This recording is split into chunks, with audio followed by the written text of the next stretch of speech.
What's up, you guys? It's Matt here. So here's your update for AMC today. I wanted to break down some things of what did happen today and, what we can expect going into tomorrow. And this is why it's so unpredictable. Talk about my predictions and all that stuff. Before we get started, make sure you guys hit that like button, also hit the subscribe button, and make sure you get your free stocks with Webull down below. Also check out some of the links in the description. So, let's look at AMC. Now, in the pre-market, I started a little bit late. We understood that it gapped down, which is never a great sign. A lot of times when you see it gap down, it could indicate that you're going to see a lot of downward pressure in the day.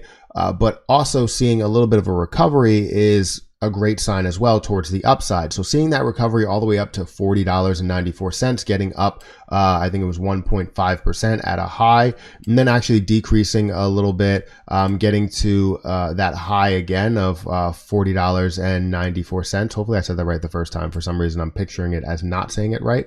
So hopefully I did. But it did decrease as it got towards the open. And then opened up at about $39.91, which is not too far off from where the previous close was, where the previous close was $40.29. So it's not really that far off from where it was, but, still seeing not really a lot of positivity today.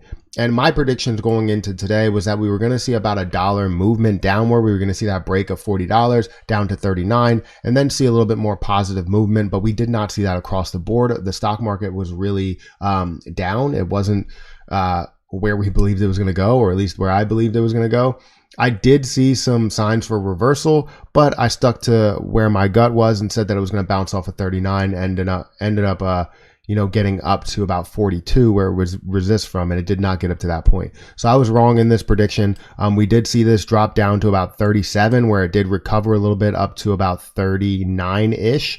And then started to fall down some more to about 37. Did not break 37. The low was 37.07. So it didn't break that barrier right there, or that wall, that support level. So we can definitely see that as a firm support level before that ended up making an increase up to 37, decreasing a little bit, and then actually making a move up. So hopefully we can see this start to finish up, or it could get somewhere down to this 37 mark and could finish today around 37. We have about 12 minutes left in the market, so I would imagine we're probably going to see something of downward pressure here because it's creating lower lows, or lower highs and lower lows.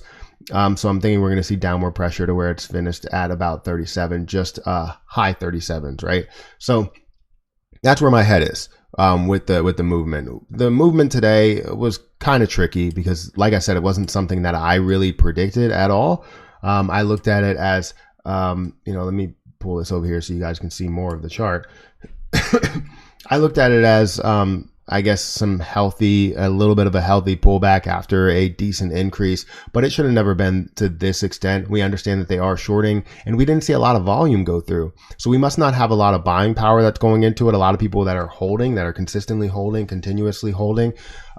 So not seeing the buying power is probably a key point to why this did decrease. I would imagine they're shorting around 30% like they've been doing last week.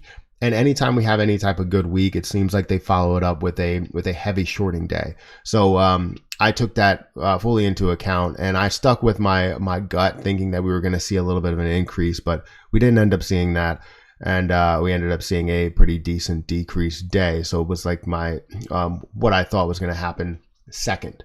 But 53 million shares in volume is not a lot of volume. And I would imagine when we get into the FinTel numbers tomorrow, we'll be able to see the FINRA short numbers be pretty high. FINRA short numbers doesn't include everything, but it is giving you an overall picture. Typically, you're going to see it hover around the same range overall that you would see in just FINRA. So that's where I'm kind of basing it off of.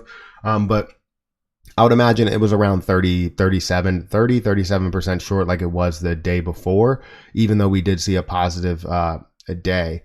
We might have had some sell volume that went through as well after a pretty decent day yesterday. So ultimately, this is not the worst day possible. It is a pretty significant drop of 5%, down $2. But it's not the largest drop we've ever seen. We're waiting for this to just skyrocket, and a lot of times we see consolidation. It takes a while for it to consolidate between certain figures, and then we'll end up increasing after that. So all in all, wasn't really the worst day. Let me actually bring up something over here, and let me see if I can bring up the Ortex data just to see where we landed with Ortex to see how many they covered. We're going to bring this up here. I guess I already had it up, but looking at Ortex, we're seeing about 1.03% short interest change. You covered, or they covered, 3.3 million shares, borrowed 2.3 million shares. Just remember that this doesn't mean that they shorted 2.3 million shares. This means that they borrowed 2.3 million shares. They can use that for anything.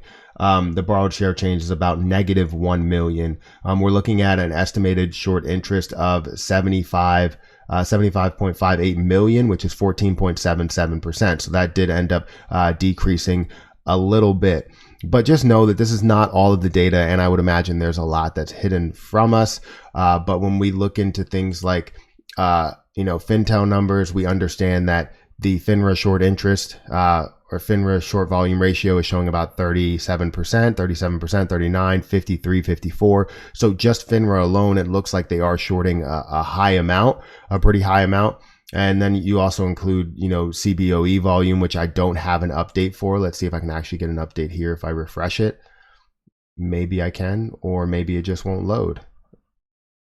I guess it just won't load, or maybe it did load. I thought it would load up to the top of the page, but it doesn't really matter. Basically, what I'm trying to say is that they are shorting it quite a bit. So even though we're not seeing the increases, because we have the lack of buy volume, which we don't really need buy volume for this to increase, because we're holding 80% of the stock. So if we're holding 80% of the stock, it doesn't make sense why we would put so much pressure in buying power. So right now, it looks like we're making a little bit of an increase. Again, I hope we don't finish lower below that $38 mark. But it's possible, because we are creating lower lows and lower highs. This slightly creating that lower low, also having that lower high right here. And if it does end up increasing over that or breaking past that point, you break that chain. So anyways, I'm seeing, okay moves today. It's not the best moves, obviously, if we're down 5.5%, but we can expect something pretty big as we go into tomorrow. I hope we have some sort of a comeback, get up to that $45 level, but eventually we're going to see that break to where they're trying to hold us at certain levels and waiting for us to fall off, and it's just not working for them. It's not.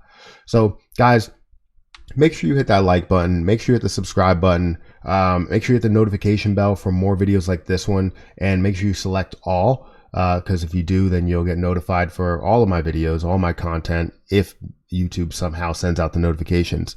But guys, I want to also thank everybody that joined my live stream this morning, because it was a decent live stream. I really appreciate anybody that comes through and just have conversations with me. The morning time was probably the best time, because we've seen positive movement. Anytime it was green, a lot of people are happy, but then as it's red, people are questioning it. People are dropping off. They're not watching it as much. They're just, getting rid of it from their mind. You know what I mean? So anyways, guys, hit the like button, hit the subscribe button. I'll catch you guys in the next video.